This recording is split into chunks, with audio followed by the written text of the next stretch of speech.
नमस्कार, India news देख रहे हैं आप और आपके साथ मैं हूं निकिता अरोड़ा। बुलेटिन की शुरुआत फटाफट अंदाज में।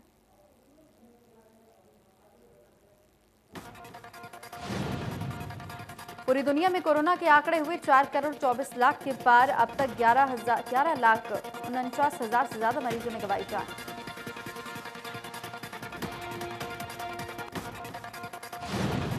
अमेरिका में कोरोना ने जमकर मचाई तबाही। कुल मरीजों की संख्या हुई 87,46,000 के पार। अब तक 56,98,000 से ज्यादा मरीज हुए ठीक।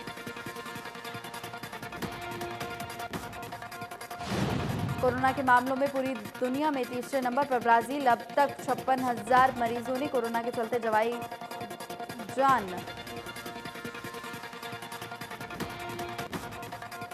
रूस में कोरोना के मरीजों की लगातार बढ़ रही है संख्या। कुल मरीजों की संख्या 14,80,646 पर पहुंची। अभी 3,35,000 से ज्यादा एक्टिव केस। देश में कोरोना पर नहीं लग रही लगाम। 24 घंटे में सामने आए 53,270 नए केस। कुल मरीजों की संख्या हुई 78,14,682 के पार। हरियाणा में कोरोना मरीजों का आंकड़ा हुआ 1,55,000 के पार। पिछले 24 घंटे में मिले 1,270 नए मरीज, तो वहीं 7 की मौत। एक्टिव केस की संख्या 10,082 से ज्यादा। करनाल में कोरोना के 25 नए केस आए सामने। जिले का रिकवरी रेट 96% के पार। करनाल में कोरोना के 216 केस हैं एक्टिव। 116 की अब तक मौत। सिरसा में कोरोना संक्रमण के 496 नए केस आए सामने, जबकि 59 मरीज हुए ठीक। जिले में अब 384 केस एक्टिव हैं। 4,852 टोटल केस मिले हैं। नूंह जिले में पिछले 24 घंटे में आया एक नया केस सामने। 3 मरीजों को डिस्चार्ज किया गया। जिले में कोरोना के 26 लोगों की मौत हो चुकी है। महाराष्ट्र में कोरोना से एक दिन में हुई 125 मरीजों की मौत। कुल मौत का आंकड़ा पहुंचा 43,015 के पार। अभी भी 1,43,982 लोग एक्टिव। तमिलनाडु में कोरोना से हाहाकार। एक दिन में आए 3,057 नए मामले। अभी भी 32,960 से ज्यादा एक्टिव केस और अब तक 10,850 से ज्यादा की मौत। उत्तर प्रदेश में कोरोना से बुरा हाल। एक दिन में सामने आए 2,202 नए केस। अब तक 4,18,685 से ज्यादा मरीज ठीक हो चुके हैं। 30,962 केस एक्टिव। दिल्ली में लगातार बढ़ रहा है कोरोना का संक्रमण। 24 घंटे में सामने आए 4,086 नए केस। 26 लोगों की हुई मौत। 26,000 एक्टिव केस। राजस्थान में कोरोना के 17,000 केस आए सामने, तो वहीं एक दिन में 1,815 नए केस आए सामने। मरीजों का आंकड़ा 1,82,000 के पार।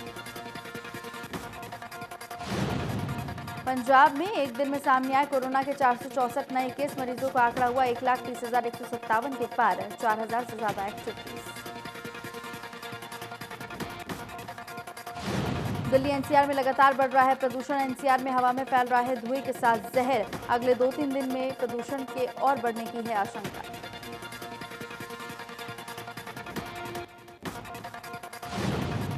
एक तरफ ईपीसीए वायु प्रदूषण बढ़ने को लेकर अलर्ट जारी कर चुका है, तो वहीं फरीदाबाद में नगर निगम की कार्यशैली पर सवाल खड़े हो रहे हैं।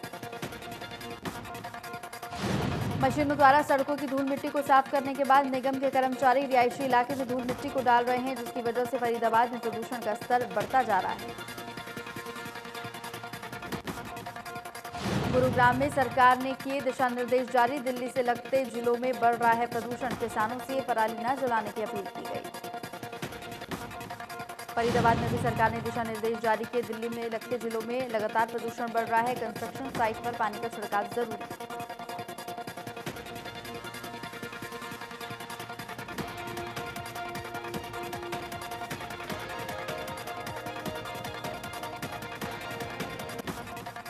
कुरुक्षेत्र में सब्जियों के दामों में उछाल देखने को मिला। आलू, प्याज, टमाटर के दाम आसमान छू रहे हैं। प्याज 70 से 80 रुपए किलो मिल रहा है, तो वहीं टमाटर के दामों में हाफ सेंचुरी लगी है।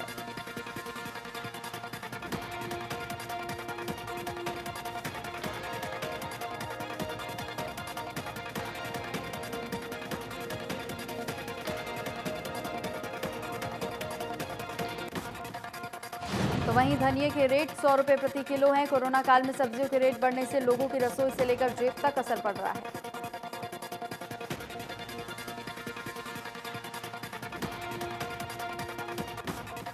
अरविंद शर्मा ने कहा कि बीजेपी ने पिछले चुनाव में 3 खिलाड़ियों को मैदान में उतारा था और इस उपचुनाव में भी अंतर्राष्ट्रीय खिलाड़ी को उम्मीदवार बनाया, जिसने देश और प्रदेश का बहुत मान बढ़ाया है।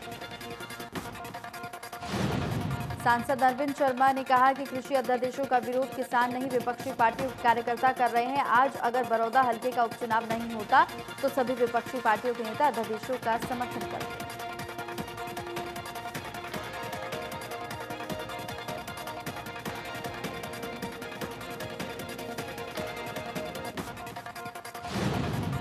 गोहाना में बरौदा उपचुनाव को लेकर इनेलो सुप्रीमो ओपी चौटाला अपने उम्मीदवारों के लिए तूफानी चुनाव प्रचार करने के लिए मैदान में उतरे। ओपी चौटाला ने गांव शामली से चुनाव प्रचार शुरू किया।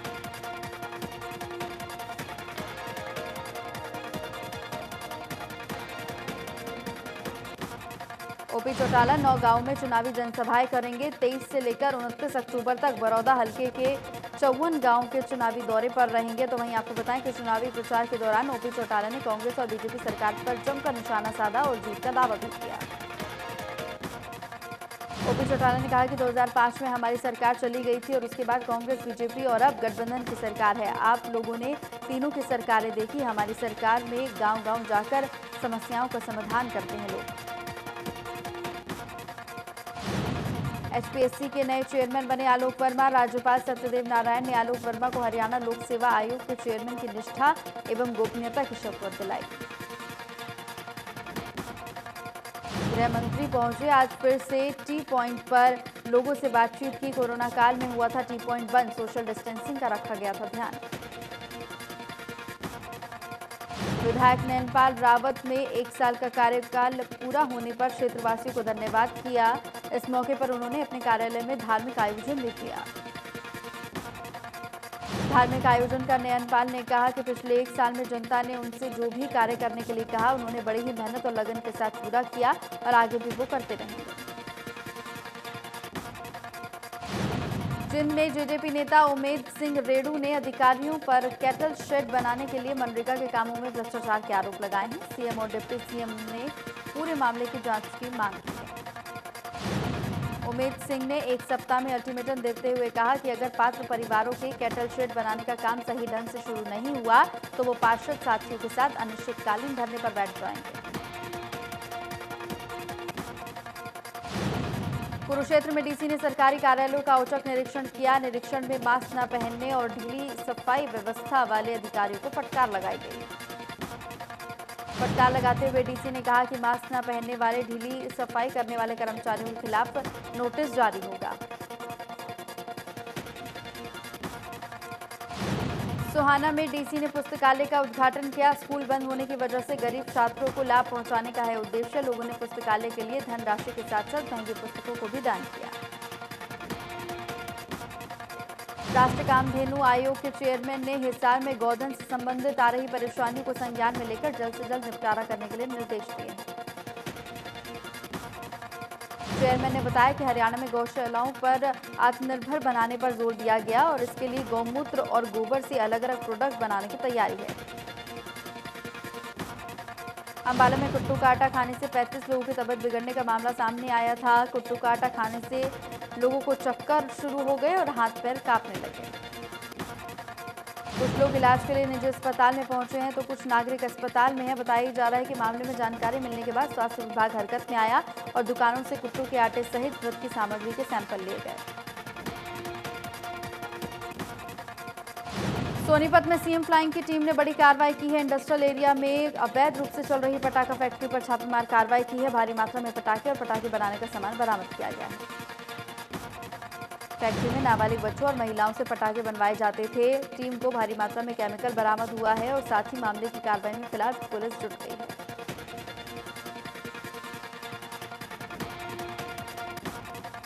असंध में अवैध फैक्ट्री में सीएम फ्लाइंग, सीआईडी और खाद्य सुरक्षा विभाग की टीम ने संयुक्त छापेमारी की है। रसगुल्ले, पनीर, दूध, खोया, डेयरी उत्पाद बरामद किए गए हैं तो वहीं सैंपल के लिए भेज भी दिए गए हैं। खाद्य सुरक्षा अधिकारी ने बताया कि फैक्ट्री बिना किसी लाइसेंस पिछले 3 सालों से चल रही थी। खाने का सामान खुले में पड़ा था। दोषियों के खिलाफ कार्रवाई की जाएगी। झाखल के गांव चूहड़पुर में फसल अवशेष प्रबंधन को जांचने एसडीएम खेतों में पहुंचे और उनके साथ अधिकारी भी मौजूद रहे। एसडीएम ने पराली प्रबंधन की तारीफ करते हुए कहा कि ये किसानों के लिए एक प्रेरणा स्रोत है। किसानों ने सरकार से मांग करते हुए कहा कि कई किसान इतना समय नहीं दे पाते, उनके लिए यह मुश्किल काम है। सरकार पराली की खरीद करे या एरिया में कोई फैक्ट्री स्थापित करे जहां किसान इसे बेच सकें। नारनौंद में पटवारियों को बंधक बनाने के मामले में नंबरदार को निलंबित कर दिया गया है। उसे 6 नवंबर को पेश होकर अपना जवाब दाखिल करने के लिए आदेश दिए गए हैं। प्रशासन का कहना है कि नंबरदार पिछले 4-5 महीनों से सरकारी कार्यों में कोई रुचि नहीं ले रहा था और उस पर फसल के 1,54,000 रुपये भी बकाया है, जिसके तहत उसके खिलाफ कई कार्रवाई की गई है। फतेहाबाद में किसानों ने प्रशासन को सीधी चेतावनी दे दी है। किसानों का कहना है कि अगर पराली जलाने को लेकर किसानों पर केस दर्ज किए गए तो किसान सड़कों पर उतर जाएंगे और रोड जाम कर देंगे। अखिल भारतीय किसान सभा ने प्रदर्शन किया और कहा कि सरकार पराली प्रबंधन के लिए कृषि यंत्रों पर सब्सिडी देने की बजाय किसानों के लिए खुद पराली प्रबंधन के यंत्रों का प्रबंध करे। अमेरिका के राष्ट्रपति ट्रंप ने प्रदूषण को लेकर कहा कि भारत की हवा प्रदूषित है। ट्रंप की इस बात पर करनाल के किसानों ने कहा कि अब तक पराली का धुआं दिल्ली तक जाता था, अब अमेरिका में भी पहुंच गया। करनाल के किसानों ने प्रदूषण को लेकर ट्रंप पर दाग उल्टे हैं सवाल किया और फिलहाल उन्होंने कहा कि किसानों ने अमेरिका के जंगलों में आग लगती है तो उससे होता है धुआं और प्रदर्शन क्यों नहीं नजर आता।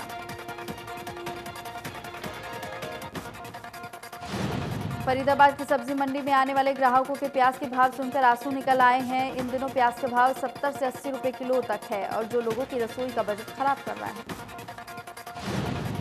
नवरात्रों के बाद प्याज की कीमत 100 रुपए तक पहुंच सकती है। बताया जा रहा है कि ग्राहकों का कहना है कि प्याज के बढ़ते दामों ने उनकी रसोई का बजट खराब कर दिया है। वल्लभगढ़ के वीटा प्लांट के दूध में गुणवत्ता के लिए चलते सेना के सप्लाई को रोक दिया गया और इस प्लांट से करीब 2,500 लीटर रोजाना दूध आर्मी को सप्लाई किया जाता था। एनएसजी सेंटर मानेसर में आर्मी कैंप दिल्ली और फरीदाबाद के एयरफोर्स स्टेशन में की जाती थी दूध की सप्लाई। बताई गई कमियां दूर होने पर जल्द से जल्द दूध की सप्लाई शुरू हो सकती है। फरीदाबाद में ट्रैफिक नियमों का उल्लंघन करने वाले वाहन चालकों की पुलिस ने जमकर चालान काटे हैं। पुलिस ने कुछ वाहन चालकों को नियमों का पाठ पढ़ाया और दोबारा ऐसी ना गलती दोहराने की बात कही है। हेलमेट ना पहनने वाले दोपहिया वाहन चालकों के और सीट बेल्ट ना लगाने के चलते हुए चालान काटे गए हैं। अधिकारियों का कहना है कि आगे भी ये कार्रवाई जारी रहेगी। सिरसा में रोडवेज कर्मचारियों ने प्राइवेट ट्रांसपोर्ट कंपनियों की मनमानी और उनके इशारों पर कर्मचारियों के ट्रांसफर किए गए जाने के विरोध में बस अड्डा परिसर में प्रदर्शन किया और नारेबाजी की। प्रदर्शनकारियों का कहना है कि प्राइवेट ट्रांसपोर्टरों को फायदा पहुंचाने के लिए जीएम कर्मचारियों के साथ गलत व्यवहार कर रहे हैं और प्राइवेट ट्रांसपोर्टर समय पर बसें नहीं निकालते। विरोध करने पर कर्मचारियों के साथ दुर्व्यवहार किया जाता है। आशा वर्कर्स ने सचिवालय ग्रीन बेल्ट से लेकर सीएमओ कार्यालय तक प्रदर्शन किया। प्रदर्शन कर सरकार से विचाराधीन पड़ी मांगों पर जल्द कार्रवाई की गुहार लगाई। आशा वर्कर्स ने सीएमओ कार्यालय के प्रांगण में मांगों को लेकर धरने पर न बैठने और धरने के लिए दरी न बिछाए जाने पर आदेशों को वापस लेने की मांग की है। चरखीदादरी में पीटीआई टीचर लघु सचिवालय के बाहर 131 दिनों से धरना दे रहे हैं। पूरे प्रदेश में पीटीआई टीचर जिला स्तर पर प्रदर्शन कर रहे हैं। फरीदाबाद के 26 गांवों को नगर निगम में शामिल किए जाने का विरोध शांत होने का नाम नहीं ले रहा। एक बार फिर से 26 गांव के युवा पंच, सरपंच और बुजुर्ग डीसी से मिले और पंचायत निगम में शामिल नहीं होने की मांग को लेकर ज्ञापन सौंपा। जिला उपायुक्त ने उन्हें भरोसा दिलाया कि उनकी मांग को वो आगे तक पहुंचाएंगे। गांव चंदावरी निवासी का कहना है कि फरीदाबाद नगर निगम पहले से ही बहुत कंगाल और घोटालेबाज है, तो वहीं नगर निगम में शामिल होने पर गांव में काम नहीं होगा। जुलाना में काफी महीने से बिजली के बिलों को लेकर लोग काफी परेशान हैं। अपनी समस्या का समाधान करने के लिए लोग चक्कर काट रहे हैं। बिजली विभाग ने कहा कि सब डिवीजन को ऑनलाइन कर दिया गया है। अंबाला में 9 साल की बच्ची के साथ अधेड़ उम्र के व्यक्ति ने बलात्कार किया और बता दें कि घायल हालत में बच्ची को नागरिक अस्पताल में भर्ती कराया गया है। उचाना के टोल प्लाजा वालों की दादागिरी सामने आई है। बताया जा रहा है कि गांव खटकड़ से बड़ौदी जाने वाला लिंक रोड भी जाम कर दिया गया है। गाड़ियों की आवाजाही बंद कर दी गई है।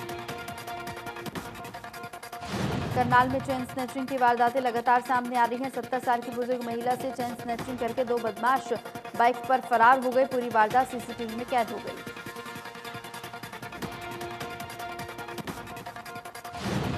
करनाल में डबल मर्डर का खुलासा हुआ है। आनंद विहार में घर में मिले शव मामले में 4 आरोपी गिरफ्तार हो गए हैं। मर्डर के आरोपियों ने वीडियो भी बनाया। पुरानी रंजिश के चलते हत्या की गई। 2 आरोपी अभी भी फरार। पानीपत के विकासनगर में मकान की खुदाई करते समय कंकाल निकला, जिससे आसपास के क्षेत्र में सनसनी फैल गई। पड़ोस में रहने वाले परिवार के बेटे लापता होने की बात कही गई। एसपी कार्यालय के बाहर धरना प्रदर्शन कर रही पीड़ित महिला को अज्ञात वाहन ने टक्कर मार दी। वाहन की टक्कर के बाद घायल महिला को नजदीकी सिविल अस्पताल में भर्ती कराया गया। फतेहाबाद पुलिस ने कार में सवार 2 नशा तस्करों को गिरफ्तार कर उनके कब्जे में 50 किलोग्राम गांजा बरामद किया है। पकड़े गए गांजे की कीमत लाखों रुपए बताई जा रही है। पुलिस ने गुप्त सूचना मिलने पर कार्रवाई की। पुलिस टीम ने जब गाड़ी की तलाश ली तो 2 कट्टों में भरा 50 किलोग्राम गांजा बरामद हुआ। आरोपी अपने मालिक से गांजा लेकर आया था, जिसके बाद पुलिस ने उसकी तलाश शुरू कर दी है। झज्जर के अखेड़ी मदनपुर पंप हाउस में महिला का शव मिला है। शव की पहचान नहीं हो पाई है। ये साफ है कि महिला ने आत्महत्या की है या फिर उसे मारा गया है।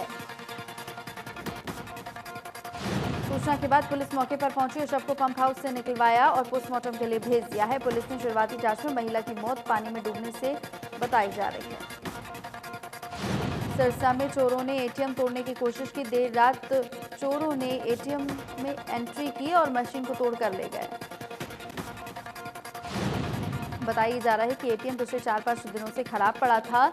ओबीसी बैंक का ये एटीएम पीएनबी बैंक में अपडेट किया जाना है और इसी के चलते इसे बंद रखा गया था। वृद्धाश्रम से निकलकर आया डराने वाला सच। आपको बताएं कि एक वृद्ध महिला की लाठी डंडों से पिटाई की जा रही है और वीडियो भी वायरल किया गया। मीडिया में मामला आने के बाद हरियाणा महिला आयोग हरकत में आया और वायरल वीडियो की जांच करने के लिए आयोग में सदस्यता इंदु यादव रेवाड़ी पहुंची और लापरवाही पाए जाने पर इंचार्ज को जमकर फटकार भी लगाई। त्योहारी सीजन को लेकर सुरक्षा के मद्देनजर करनाल में पुलिस अलर्ट पर है। जिले में सुरक्षा के मद्देनजर पुख्ता इंतजाम कर दिए गए हैं। गंगाराम पुनिया ने इसकी जानकारी दी है। करनाल में मेरठ रोड पर नंगला चौक के पास पार्वती पेट्रोकेमिकल फैक्ट्री में सीएम फ्लाइंग की और इंडस्ट्री विभाग की टीम ने बड़ी छापेमार कार्रवाई की है। मौके से भारी मात्रा में कच्चा तेल, ट्रांसफार्मर का तेल और मशीनरी तेल बरामद किया गया है। पलवल पंचवटी चौक से ओमेक्स सिटी तक पलवल के प्राचीन पंचवटी मंदिर का मुख्य रास्ता पिछले कई महीनों से जर्जर हालत में पड़ा है, जिसके चलते यहां से होकर गुजरने वाले लोगों और श्रद्धालुओं के लिए काफी परेशानी का सामना करना पड़ता है। यमुनानगर के प्लाईवुड फैक्ट्री में अचानक आग लग गई। सारा सामान जलकर खाक हो गया। फायर ब्रिगेड की गाड़ियों ने आग पर काबू पाया। कोरोना से निपटने के लिए स्वास्थ्य विभाग ने नई योजना बनाई है। विभाग शहर के व्यस्त चौराहों पर राहगीरों के कोरोना टेस्ट करेगा और मास्क लगाने के लिए जागरूक करेगा। नूमेक सरकारी अस्पताल में कई बीमारियों के इलाज में काम आने वाली वैक्सीन अब तापमान कम या ज्यादा होने की वजह से खराब नहीं होंगी। स्वास्थ्य विभाग ने माई इवन ऐप के जरिए कोल्ड चेन हैंडलर के पद पर स्वास्थ्य कर्मियों की नियुक्ति की है। स्वास्थ्यकर्मी तापमान मापने वाली मशीन से घर बैठे ही अपने फोन पर पल पल की अपडेट ले सकेंगे। वैक्सीन को जितने तापमान की जरूरत है उससे कम या ज्यादा तापमान होता है तो मोबाइल पर ही तुरंत कोल्ड चेन हैंडलर को जानकारी मिल जाएगी। गुरुग्राम शहर की आबोहवा लगातार खराब हो रही है। पॉल्यूशन का लेवल बढ़ता जा रहा है। बच्चों और बुजुर्गों को सांस लेने में परेशानी हो रही है। डॉक्टर्स की माने तो प्रदूषण की वजह से आंखों में जलन की शिकायत होती है और साथ साथ ओपीडी में रोजाना 10 से 15 मरीज आंखों में जलन की शिकायत लेकर पहुंचते हैं। सर्दियों में और भी ज्यादा प्रदूषण का स्तर बढ़ेगा। भारत का पहला क्रिकेट विश्व कप जिताने वाले कप्तान और पूर्व क्रिकेटर कपिल देव को दिल्ली के अस्पताल में भर्ती कराया गया। कपिल देव की एंजियोप्लास्टी की गई है। डॉक्टर्स के मुताबिक कपिल देव की तबीयत अभी ठीक नहीं है। मदन लाल ने ट्वीट कर लिखा कि जब कपिल देव को कुछ दिक्कत महसूस हुई तो उन्हें अस्पताल ले जाया गया। डॉक्टर्स उनकी निगरानी कर रहे हैं। जल्द ही वो घर वापसी करेंगे और हम सब उनके अच्छे स्वास्थ्य की कामना करते हैं। सीएम मनोहर लाल ने ट्वीट किया कि हरियाणा के शान महान क्रिकेटर और पूर्व कप्तान श्री कपिल देव जी के अस्वस्थ होने की समाचार मिला। ईश्वर उनके शीघ्र स्वस्थ होने की कामना करता हूं।